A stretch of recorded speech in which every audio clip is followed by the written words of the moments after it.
बांग्लादेश में इस समय हाहाकार मचा हुआ है।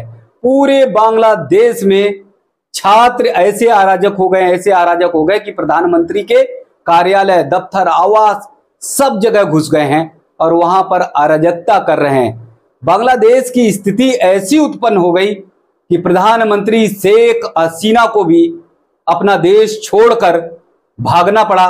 वो भारत पहुंच रही हैं, भारत आ चुकी होंगी, लेकिन किस तरह से कैसे बांग्लादेश में बद से बदतर स्थिति हो गई है कि प्रधानमंत्री को भी देश छोड़ना पड़ रहा है, प्रधानमंत्री भी अपने देश में सुरक्षित नहीं रह पा रहा। ये एक बहुत बड़ा सवाल है। मुस्लिम राष्ट्र होने के बाद भी बांग्लादेश में बांग्लादेश की प्रधानमंत्री ही जो मुसलमान हैं, वो शेख हसीना, वो भी नहीं सुरक्षित हैं। आखिरकार उन्हें भारत आना पड़ रहा। अब भारत में आ गई हैं, वो यहां से कहां जाती हैं ये अलग बात है, लेकिन सवाल सबसे बड़ा यही है कि भारत में इन्हें घुसने क्यों दिया जा रहा है, भारत में इन्हें पनाह क्यों दी जा रही है। भारत में, दिल्ली में अगर ये आती हैं तो इनका हवाई जहाज या हेलीकॉप्टर क्यों उतरने दिया जा रहा है। ये कहा जाता है कि बांग्लादेश और भारत के रिश्ते बड़े मधुर हैं। अगर भारत और बांग्लादेश के रिश्ते मधुर होते तो इन्हीं शेख हसीना के कार्यकाल में सैकड़ों की संख्या में हिंदू मारे जाते हैं, हिंदुओं पर लगातार अत्याचार होता है। हिंदू अपने देवी देवताओं की पूजा पाठ नहीं कर सकता, दुर्गा पूजा नहीं कर सकता, कोई शोभा यात्रा वहां नहीं निकाल सकता। जैसे पाकिस्तान में हालात हैं, वैसे ही हालात बांग्लादेश में हिंदुओं की है। लगातार हिंदुओं की आबादी घटती चली जा रही। हिंदू वहां पर डरा और सहमा रहता है, उनके साथ दोहरा मापदंड अपनाया जाता है। तमाम ऐसे हिंदू जो बांग्लादेश से आए, उनसे बातचीत हुई, वो बताते हैं कि कैसे वो डर डर कर बांग्लादेश में रह रहे हैं। उनका कारोबार, उनका व्यापार, सब कुछ चौपट हो गया और बांग्लादेश में कब वो मौत के घाट उतार दिए जाएं, कब उन्हें मार दिया जाए, उन्हें भी पता नहीं रहता।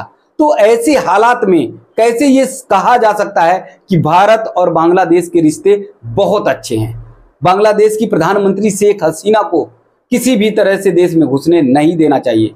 उनसे साफ तौर पर कह देना चाहिए कि तुम्हारे 57 देश हैं, मुस्लिम के जो देश हैं वो 57 के करीब देश हैं। उन 57 देशों में तुम्हें जाना चाहिए, वहां पनाह लेनी चाहिए, वहां अपने आप को सुरक्षित महसूस करना चाहिए। अंत में जिस भारत को कहा जाता है कि भारत में मुस्लिमों के साथ अत्याचार होता है, यहां के भी मुस्लिम साफ तौर पर कहते हैं, योगी आदित्यनाथ पर वो आरोप लगाते हैं प्रधानमंत्री नरेंद्र मोदी पर कि भारत में मुस्लिमों के साथ दोहरा मापदंड अपनाया जाता है, दोहरी नीति अपनाई जाती है, एक तरफा मुस्लिमों के खिलाफ कार्रवाई की जाती है। अगर भारत में ऐसी स्थिति होती तो विदेश की एक प्रधानमंत्री अपनी जान बचाने के लिए, अपनी सुरक्षा के लिए वो किसी भी तरह से भारत नहीं आती। भारत में जितना सुरक्षित मुस्लिम है, भारत में जितने आराम से मुस्लिम है, भारत में जितने अधिकार मुस्लिमों को है, उतने अधिकार तो मुस्लिम राष्ट्र में भी नहीं है।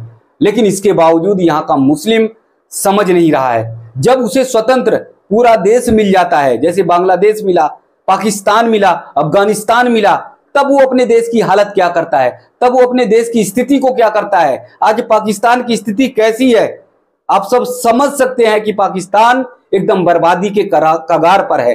अफगानिस्तान में तालिबानी सरकार है और बांग्लादेश में वहां की प्रधानमंत्री भागने के लिए मजबूर हो रही हैं। आप समझ लीजिए कि जिन जिन देशों में आपकी संख्या बढ़ी, आबादी बढ़ी, जिन देशों में आपका एकाधिकार हुआ, उन देशों में खुद मुस्लिम परेशान है, तड़प रहा है। खुद मुसलमान वहां पर अपने अधिकार के लिए संघर्ष करता हुआ दिखाई देता है। पाकिस्तान की ही स्थिति देखिए, आए दिन बलूचिस्तान में लोग प्रदर्शन करते हैं, सड़कों पर उतरते हैं, हंगामा करते हैं। यानी जहां जहां मुस्लिमों की संख्या बढ़ी, उन देश में मुसलमान खुद सुरक्षित नहीं है, खुद वहां पर अराजकता का माहौल बन जाता है। इससे बड़ी विडंबना क्या होगी कि देश के प्रधानमंत्री को ही अपना देश छोड़कर भागना पड़ रहा, और पनाह कौन दे रहा?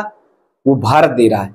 निश्चित तौर पर शेख हसीना को भारत में घुसने नहीं देना चाहिए। ये रिश्ते आपसी, ये समझौते आपसी अगर होते तो फिर बांग्लादेश में हिंदुओं पर अत्याचार नहीं होता। दिनों दिन बांग्लादेश में हिंदुओं की संख्या जो है वो जनसंख्या घटती जा रही है। हिंदू डर के कारण अपने कारोबार को समेटता जा रहा है। वो कोशिश करता है किसी भी तरह से भारत में उसे पनाह मिल जाए, भारत में उसे जगह मिल जाए। लेकिन चूंकि बांग्लादेश में है तो उसे भारत में रहने का या आने के लिए फिर उसे उतने अधिकार प्राप्त नहीं होते। इसीलिए सीए, एनआरसी जैसे कानून लाए गए थे कि कम से कम हिंदुओं को सुरक्षा दी जाए। अब मुस्लिमों को समझना चाहिए कि जिस देश में मुसलमान प्रधानमंत्री ही सुरक्षित नहीं है, उस देश में हिंदू कैसे सुरक्षित रह सकता है। तो ऐसे में जिस तरह से योगी आदित्यनाथ ने नेम प्लेट ठुकवा दी थी पूरे बॉर्डर पर, यानी बॉर्डर का मतलब उत्तराखंड की सीमाओं पर जो भी यूपी से लगे हुए क्षेत्र थे, इलाके थे, उन जगहों पर डंके की चोट पर नेम प्लेट लगवा दी थी और कह दिया था कि अब नेम प्लेट अनिवार्य है। हालांकि सुप्रीम कोर्ट के आदेश के बाद नेम प्लेट हटवा दिया गया या दुकानदारों ने हटा दिया। ऐसे ही नेम प्लेट ठुकवा देनी चाहिए बांग्लादेश की सीमा पर और ये डंके की चोट पे कह देना चाहिए कि ये योगी आदित्यनाथ का नेम प्लेट है। किसी भी तरह से अब किसी भी बांग्लादेशी को, बांग्लादेशी मुसलमान को या प्रधानमंत्री को किसी भी तरह से भारत में घुसने नहीं दिया जाएगा, भारत में उन्हें आने प्रवेश करने नहीं दिया जाएगा।